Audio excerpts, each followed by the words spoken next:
काकडे सेवाभावी संस्था सेलू च्या वतीने आयोजित क्रांतीसूर्य महात्मा ज्योतिबा फुले व प्रज्ञासूर्य डॉक्टर बाबासाहेब आंबेडकर संयुक्त जयंती महोत्सवाच्या निमित्ताने आज सन्मान कर्तृत्वाचा हा कार्यक्रम या ठिकाणी आयोजित केला। या कार्यक्रमासाठी उपस्थित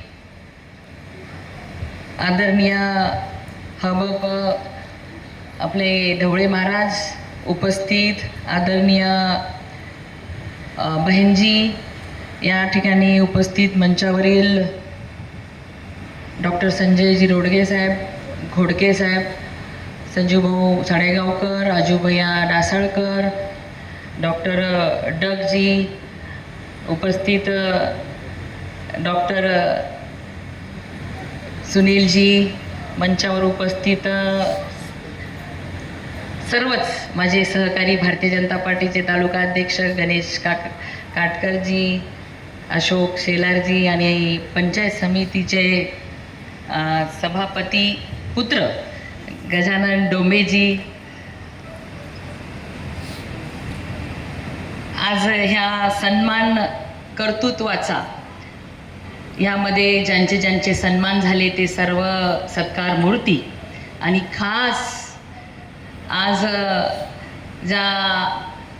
जो एक सत्कार या ठिकाणी ठेवलेला आहे त्या आदरणीय माझ्या आई मीनाताई रामप्रसादजी बोर्डीकर ह्या सन्मान सोहळ्यासाठी जमलेले सर्व ज्येष्ठ लाडक्या बहिणी, तरुण भावांनो, खरं तर मी आता डॉक्टर रोडगे साहेबांना विचारत होते किती जणांचा सन्मान झाला, वेगवेगळ्या क्षेत्रामध्ये चांगलं काम करणाऱ्यांचा सत्कार या ठिकाणी झालेला आहे। मी त्या सर्वांचं मनापासून अभिनंदन करते, कौतुक करते। आणि अशोक नाना आणि त्यांच्या स्वर्गीय अण्णासाहेब काकडे सेवाभावी संस्थेच्या सर्वच सभासदांचं, सदस्यांचं, अशोक नाना काकडेंच्या सर्व मित्रपरिवाराचं सुद्धा मनापासून अभिनंदन करते की दरवर्षी तुम्ही चांगला विषय घेऊन चांगले कार्यक्रम, सार्वजनिक जयंती महोत्सव असो किंवा आपण देशभक्तीपर कार्यक्रम, गीतांचा कार्यक्रम पण ठेवला होता, सामाजिक विषय घेऊन चांगले कार्यक्रम ह्या सेवाभावी संस्थाच्या माध्यमातून घेत असता आणि त्याला भरभरून अशी दाद सेलूकर सुद्धा देतात, कारण की चांगल्या कामाला, चांगल्या विषयांना नेहमीच दाद देणारं आपलं हे सेलू आहे। आणि आज सुद्धा माझ्या आईचा सन्मान या ठिकाणी होतोय। आम्हा सगळ्यांना आईचं कौतुक वाटतंय। इथे माझ्या मोठ्या मावशी आमच्या लता अक्का पण आल्यात, आमच्या लीला वहिनी सुद्धा सोबत आलेल्या आहेत, नयनाताई आली आहे, राधिकाताई आली आहे, इशिता आली आहे की माझ्या आजीचा सत्कार होत आहे। अनेक वेळा अनेक यश किंवा अनेक विजय बोर्डीकर परिवाराने संपादन केले, परंतु कधीच एवढ्या वर्षामध्ये जिच्या खंबीर साथीमुळे ह्या कुटुंबाला हे सगळं शक्य झालं। आज महाराष्ट्रामध्ये बोर्डीकर परिवाराचं जे नाव आहे ते ज्या मायमाऊलींच्या ताकदीमुळे आहे, तिचा असा कधीच सत्कार झाला नव्हता। म्हणून अशोक नाना, मी तुमचे मनापासून आभार मानते। एक लेख म्हणून मलाही गर्व होतोय की माझ्या आईच्या ह्या त्यागाची, माझ्या आईच्या ह्या शिस्तीची ओळख झाली आणि ती लोकांसमोर मांडण्याचा तुम्ही छोटासा प्रयत्न केला। आपल्या सगळ्यांना माहीत असणारी आईच आमची आई आहे, कडक शिस्तीतली। बाईकडे जायचं म्हणजे की साहेबाकडे गेलेलं तरी परवडते, कारण साहेबाची भीती कोणाला वाटत नाही, पण बाईकडे जायचं म्हणजे की विचार करूनच जावं लागतं। असा आईचा स्वभाव सगळ्यांनाच माहिती आहे। आणि तुम्ही बघितलं, माझी मावशीसुद्धा, जी माझ्यापेक्षा 5 वर्षांनी मोठी, पण एकदम शिस्तीमध्ये आम्हाला वाढवण्याचं काम आमच्या आईने केलं। आणि म्हणूनच ह्या जिल्ह्यामध्ये जेवढे राजकीय घराणे आहेत त्या सर्वांमध्ये समाधानी घराणं कुटुंब कुठलं आहे तर ते बोर्डीकरांचं हे मी छाती ठोकपणे इथं सांगू शकतो. कडक शिस्त. जसं नयनाने सांगितलं, आम्ही आमदाराच्या लेखी पण कधीच ना आमच्या मित्रमैत्रिणींना किंवा ना आमच्या शिक्षकांना ना सोबत वावरणाऱ्या कुणालाही कधीच आमच्या वागण्यातून जाणवलं नाही. पण त्यांनाच कधी कुठून कळालं की ही बोर्डीकरांची लेक आहे, तर ती शिक्षक मंडळी सुद्धा कौतुक करायची की ह्या लेकी एवढ्या साध्या कशा काय. पण सदानंदजींनी सुद्धा सांगितलं की माझे आजोबा आणि माझी आजी आणि तिची सुद्धा जडणघडण ज्या पद्धतीने झाली, घरामध्ये लहान असतानाच सर्व जबाबदाऱ्या पेलण्याची जी सवय होती तीच रामप्रसाद बोर्डीकरांची पत्नी झाल्यानंतर सुद्धा त्या सर्व जबाबदाऱ्या त्यापेक्षा जास्त जबाबदाऱ्या तिच्यावर पडल्या.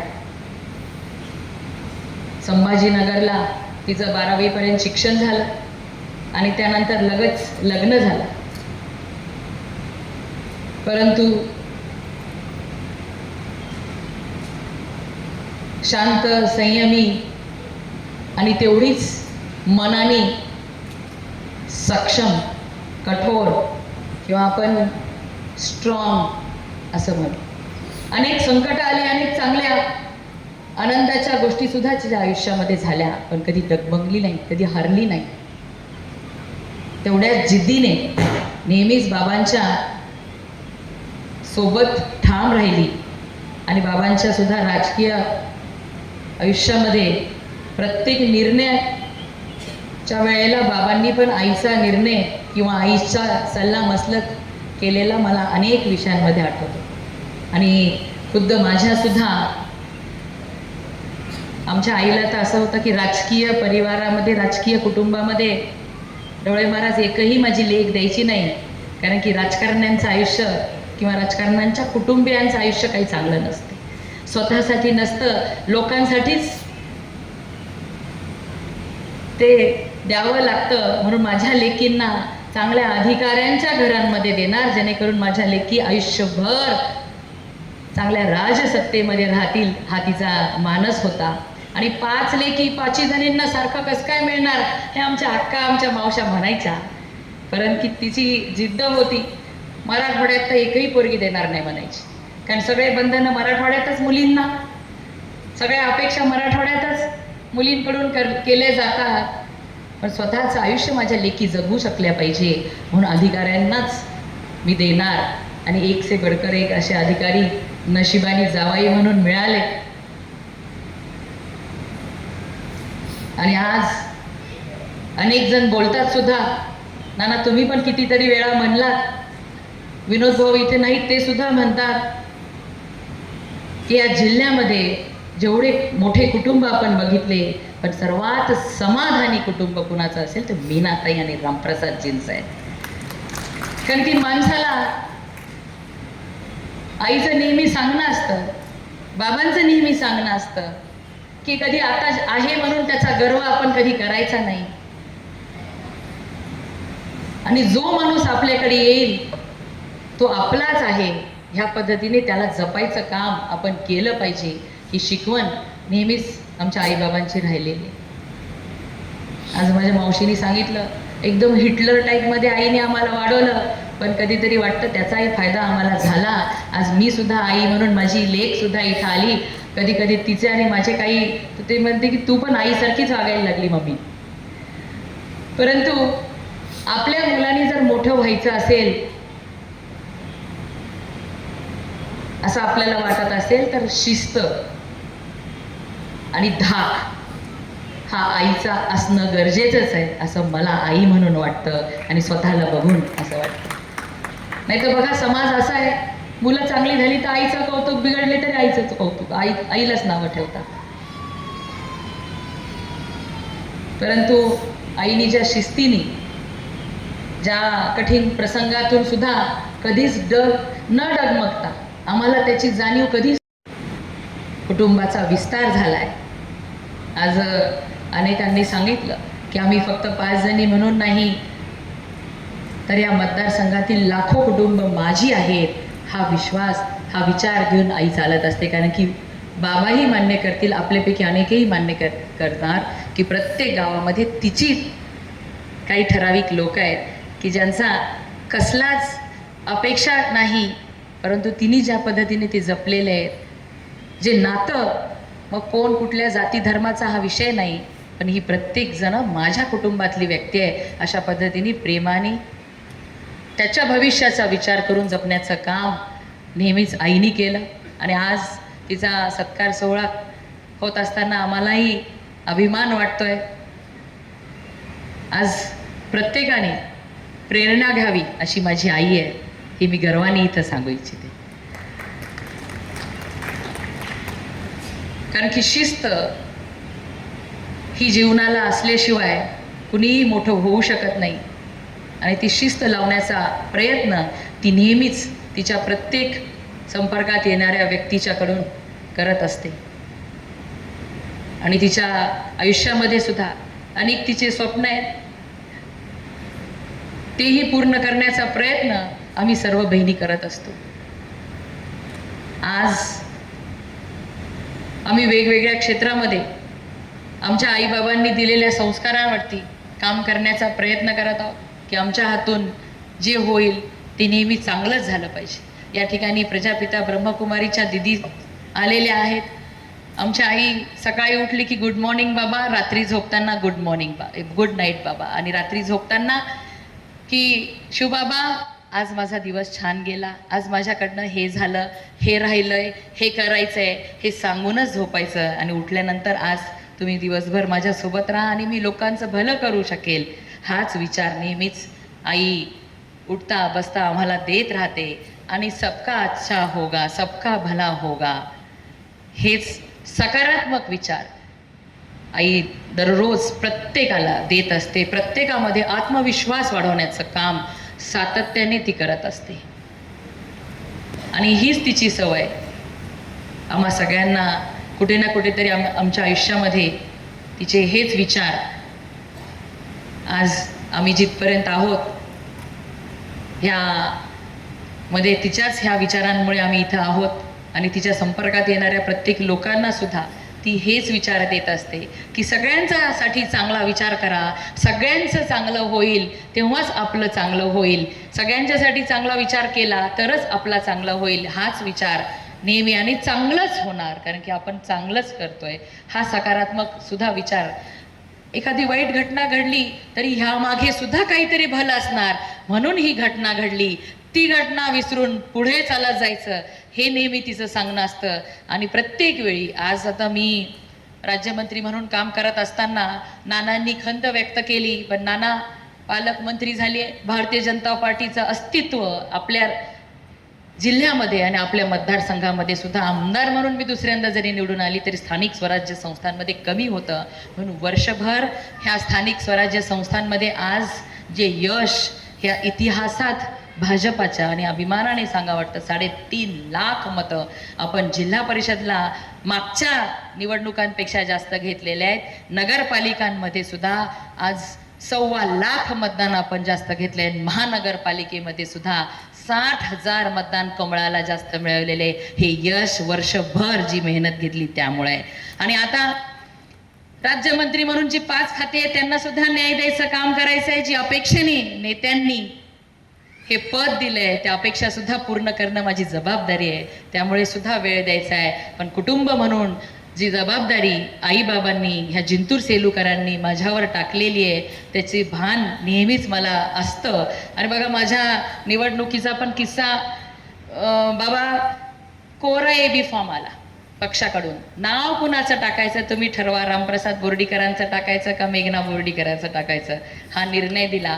पण मी सुद्धा AB फॉर्म आल्यानंतर आईच्या हवाले केला की नाव कुणाचं टाकायचं की आईनी निर्णय घ्यायचा, आणि बाबांनी सुद्धा आईवर निर्णय सोडला. आणि आज दुसऱ्यांदा आमदार होऊन इथे राज्यमंत्री म्हणून मी केवळ आईनी जो निर्णय घेतला की माझी लेक आहे आणि मुलगा नाही असं कधीच विचार नाही न करता आम्हाला मुलाच्या पेक्षा पण जास्त सक्षम करण्याचं काम जे माझ्या आईने केलं आणि कधीच आम्हाला असं एवढ्या वर्षांमध्ये जाणवलं नाही, आम्हालाच नाही, किंवा अक्का पण इथे सांगू शकतील की मला मुलगा नाही ह्याची खंत किंचितही माझ्या आईच्या मनाला शिवली नाही. आणि आज म्हणून तिच्या लेकी या ठिकाणी इथे उभ्या आहेत.